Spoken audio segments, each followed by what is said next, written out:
Fala galerinha, beleza? Vamos lá? Vamos falar um pouquinho de estatística, eu já estou no meio da plantação aqui. Fala galera, tranquilinho? A gente vai partir bem do básico até o mais elaborado. O que é estatística? Ramo da matemática que faz a coleta de dados, tabulação, organização e análise daqueles dados que foram coletados. Para a gente poder conversar um pouquinho sobre estatística, eu preciso trabalhar com os conceitos básicos de estatística. O primeiro conceito é a questão de população, né? Quando eu vou fazer uma pesquisa, a minha população são todas aquelas pessoas, ou todo mundo, ou aquele grupo que eu estaria me aferindo, né?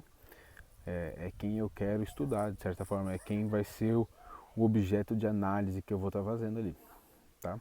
Então, se eu vou fazer uma pesquisa, por exemplo, a respeito de eleição, quem é a minha população? A minha população é todo cidadão votante, né? Eu tenho que pensar sempre na população votante que vai poder votar, que vai ser a minha população. Se eu penso numa sala de aula, eu quero fazer uma pesquisa relativa à sala de aula, eu pego uma turma de forma específica e os alunos daquela turma, eles são chamados de população, tá? Porém, entretanto, todavia, a gente não tem como fazer uma pesquisa, dependendo do tamanho da sua pesquisa, com toda a população, correto? Por exemplo, a própria eleição, né? O único tipo de pesquisa que a gente vê assim, que vai ser utilizada toda a população é a questão do censo. O censo vai fazer uma pesquisa, né? O censo brasileiro vai pesquisar todas as famílias, eles vão de casa em casa, e é por isso que demora muito esse tipo de pesquisa, né? Esse tipo de pesquisa estatística que o censo faz, ela é muito demorada porque trabalha com toda a população. Porém, quando eu não quero, ou quando eu não disponho de tempo para fazer uma pesquisa como essa, eu trabalho com amostra, uma amostra. Então eu tenho 3 tipos de amostra que a gente vai ter que dar uma conversada aí para saber, né, como que a gente pode escolher quem vai participar da pesquisa de acordo com a minha população.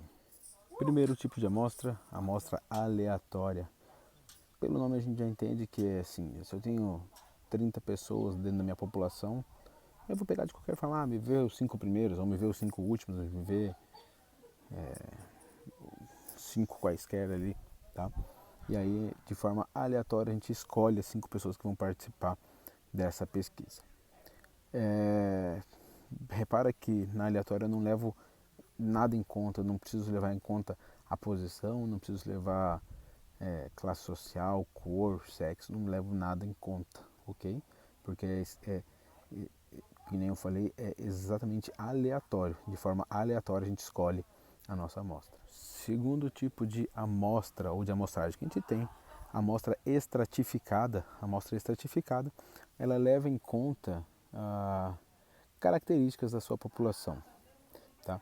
Então, por exemplo, num grupo, numa população de 30 pessoas, se eu tenho 20 pessoas do sexo feminino e 10 do sexo masculino, quando eu vou fazer a minha amostra, eu tenho que levar isso em conta. 2/3 feminino, 1/3 masculino. A hora que eu pego a minha amostra mantém essa proporção do sexo masculino com o sexo feminino, tá? Eu tenho tantas mulheres que usam óculos e tantas que não usam, tantos homens que usam óculos, tantos homens que não usam. Eu levo isso em consideração também, tá? Eu tenho, na minha população de 30 pessoas, eu tenho ali a classe social, classe média, classe alta, classe baixa, eu pego e separo isso também dentro da minha amostra, tá? Eu tenho que levar o máximo em conta para eu poder fazer uma amostra boa que represente a população, tá? Um lugar onde isso acontece, em época de eleição, você tem ali o Ibope e Vox Populi e entre outros, né, que fazem essas pesquisas de eleição. Eles têm que levar isso em conta. Então eles pegam a população que vota no Brasil, pegam por classe social, pegam por sexo, eles pegam por faixa de instrução, né? Ensino superior, ensino médio, ensino fundamental, e eles fazem uma amostragem que consiga representar exatamente o formato da nossa população, tá? Tentando assim chegar o mais perto. Como é que uma pessoa negra com pós-graduação da classe média vota? Ele tenta alocar isso aí nessas pessoas, tá? Então é uma forma que a gente tem de chegar próximo de um resultado real. Apesar que nunca é igual ao resultado real, porque, galera, é amostra. É amostra. A gente supõe que as pessoas acabam votando daquela forma, beleza? Terceiro tipo de amostra, amostra por conglomerado, tá? Ele é como se fosse uma misturinha aí dos dois. Ele separa, é como se eu tivesse a população já separada de alguma forma, e aí dentro dessa separação eu pegar de forma aleatória, tá? Eu vou dar um exemplo para vocês. Por exemplo, se eu vou fazer uma pesquisa na cidade de Curitiba, ela já tem, de certa forma, pré-definido alguns grupos, né? Por exemplo, você tem os bairros, você tem a Abranches, Pilarzinho, Bom Retiro, e por aí vai, Centro Cívico. E dentro desses bairros, a gente pega de forma aleatória, tá? Isso seria conglomerado. Se eu fosse falar para vocês qual é a mais importante para a gente estudar, a gente tem ali as duas primeiras. As duas primeiras, elas são extremamente importantes para a forma de fazer pesquisa, ok? Entendido como a gente vai escolher as pessoas, né? Ou quem vai participar da minha pesquisa, agora vem a pergunta: quais são os tipos de perguntas que eu posso fazer? Na realidade, eu tenho N tipos de pergunta, tá? E a gente consegue classificar esses níveis de pergunta em 3 tipos diferentes também, que a gente chama de variáveis, né? Qual é o tipo de variável que você vai estar trabalhando? O primeiro tipo de variável que a gente tem é o variável nominal. Variável nominal. O que seria nominal? É quando você não tem ordem, você não consegue criar uma ordem crescente de respostas ou qualquer outra forma. Eu vou dar um exemplo aqui. Por exemplo, o sexo da pessoa, masculino ou feminino. Não tem quem vem antes, quem vem depois. Segundo exemplo, qual é o seu lazer favorito? Qual é a sua matéria favorita? Né? Tudo isso é variável nominal. Variável nominal por quê? Porque você não tem quem é maior, quem é menor. Você simplesmente fala: eu gosto de português, geografia, história. E você consegue pegar a resposta da pessoa, tá? E não tem como a gente classificar quem vem antes e quem vem depois. Segundo tipo de variável, a gente tem a variável ordinária. A palavra ordinária, ela vem de ordem, tá?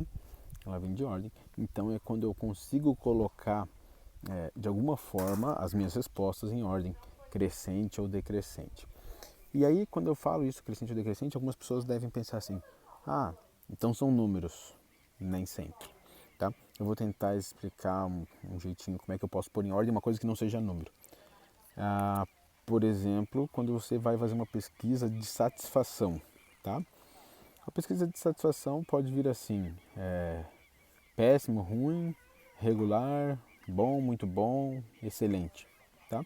Você consegue colocar uma ordem, né, do péssimo por excelente, do muito bom, né? Você consegue colocar isso dentro de uma ordem, apesar de não ser um número, Terceiro tipo de variável, quantitativa. Variável quantitativa. Aí sim é quando você tem uma quantidade, é quando você tem um número, tá? Então, por exemplo, idade, peso, altura, você consegue colocar isso em uma ordem também, né? Só que ela não é de forma direta ou ordinária, ela acaba sendo quantitativa, porque você pode dizer exatamente a quantidade. Quantos centímetros, quantos metros, quantos quilos e por aí vai. Quando você tem ali definida quem é a sua população, qual é a amostra que você vai usar, quais são as variáveis que você vai utilizar na sua pesquisa, você vai pegar todas as respostas e vai, de certa forma, fazer a tabulação. Tabulação nada mais é do que você colocar numa tabela as respostas, tá? E aí, quando você vai fazer a tabulação, a gente entra com a ideia de frequência. É você dizer quantas vezes apareceu cada uma das respostas, tá? Então você pega, tantas pessoas falaram que tinham 15 anos.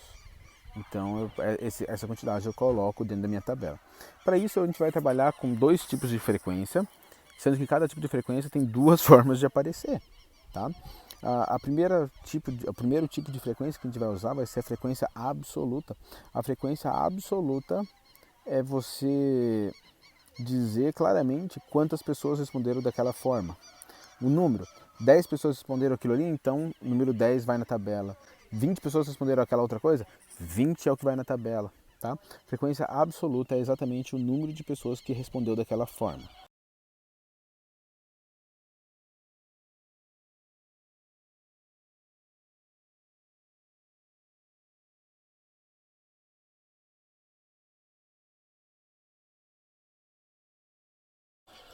E o outro é a frequência relativa. Por que relativa? Porque você vai relacionar com uma porcentagem. Vai relacionar com uma porcentagem. Então, a pesquisa toda foi feita. O total da minha amostra, né, todas as pessoas responderam, correspondem a 100%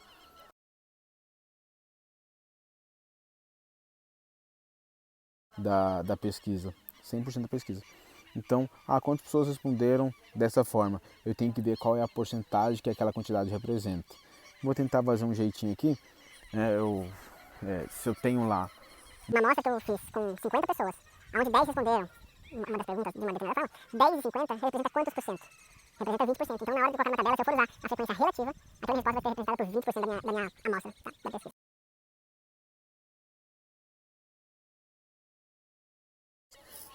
Tá, eu falei para vocês que eram dois tipos, a gente tem a absoluta e tem a relativa, a diferença delas é exatamente essa questão da porcentagem, e elas podem ser mostradas de uma outra forma, tá?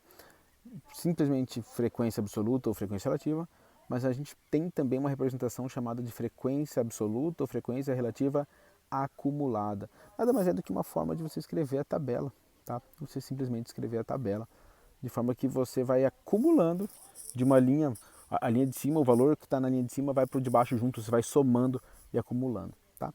A frequência relativa, meio óbvio, a hora que eu somar todas as minhas respostas, eu vou ter um total de 100%.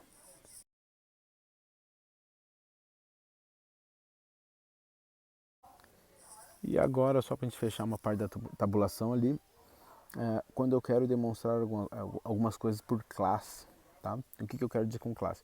É quando você tem, por exemplo, uma pesquisa, vamos pegar de nota de aluno, tá? Você fez uma pesquisa, quanto o aluno tirou em determinada prova, você consegue notas entre 0 e 10, tá? Várias notas repetidas e tudo mais. Mas para não ter que mostrar todos, eu tirei 2,7, eu tirei 2,8, eu tirei 3,1. A gente separa isso aí por classe, que é o quê? Por pequenos intervalos. Quantas pessoas tiraram de 0 a 2? Quantas pessoas tiraram de 2 a 4? Quantas pessoas tiraram de 4 a 6? Tá? Então, para isso a gente usa as classes. Tá? Existe todo um trabalho de como a gente montar as classes. Tá? Eu não lembro assim de forma objetiva uma questão de vestibular que precisasse montar a classe. Então eu vou me permitir pular essa parte, tá?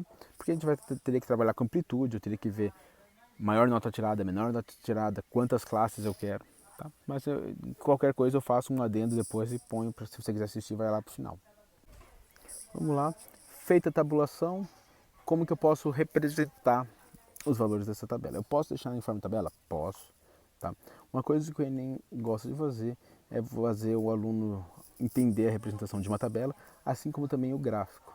Então eu quero falar com vocês rapidinho sobre formas de gráfico que a gente tem para representar uma tabela. Eu tenho que saber, pelo menos, a ideia de cada um deles, tá? Apesar de que ele é muito intuitivo, é sempre uma questão de desenho. A gente tem lá gráfico em barra, gráfico em linha, gráfico em coluna, gráfico de setores. Algumas pessoas chamam gráfico de pizza, né? Gráfico de setores, histograma e pictograma, tá? Deixa eu fazer um comentáriozinho rápido. Histograma, quando que ele vai ser utilizado? Quando a gente utilizar aquela questão das marcas, tá? das classes. Quando eu tenho a classe, eu preciso usar a marca da classe para representar. Então eu pego uma tabulação feita por classe, lembrando lá que eu separo em intervalos. Eu pego um valor que represente aquele intervalo, chamado de marca da classe. geralmente é o valor médio daquele intervalo, coloco ele embaixo para fazer o histograma, tá? Ele acaba sendo uma coluna, mas é porque a gente usa o histograma quando vai usar as classes ou os intervalos.